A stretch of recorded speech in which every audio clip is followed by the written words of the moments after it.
Corrosion.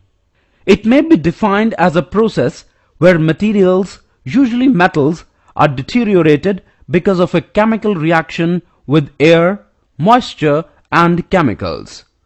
Let us explain with the help of an example. When the iron materials are kept in moisture for a long time, a brown mass is coated on the iron materials. This brown mass on the iron materials is called rust. Rust is explained with the electrochemical theory. When the iron materials are kept in moist condition, the cathodic and anodic regions are formed. The water vapors present on the surface of iron dissolve carbon dioxide and oxygen from air to form carbonic acid.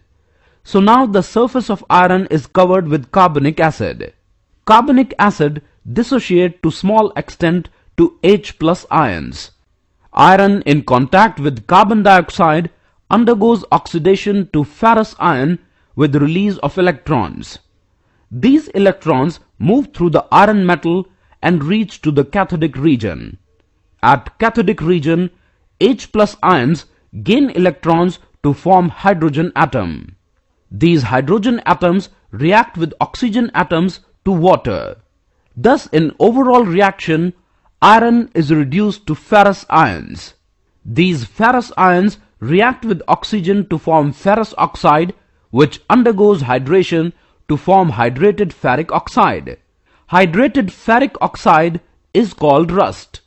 Corrosion of metals can be prevented by applying oil or grease, applying paint, by galvanization or coating with zinc, by tinning or coating with tin, by electroplating or coating a less reactive metal like chromium, and by alloying or making alloys.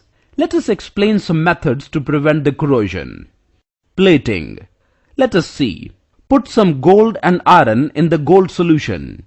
Connect the gold electrode with the positive terminal of a battery and iron electrode with the negative of the battery.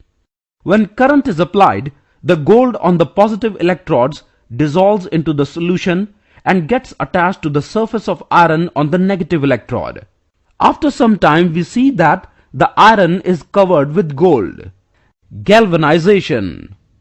Galvanization is a method of protecting steel and iron from rusting by coating them with a thin layer of zinc. Put the iron and zinc in the solution. Connect the iron electrode with the positive terminal of a battery and the zinc electrode with the negative of the battery. When current is applied, iron gets covered with a thin film of zinc, which easily gets rust, but when it is exposed in air or water, it makes a layer of zinc oxide, which protects the rusting.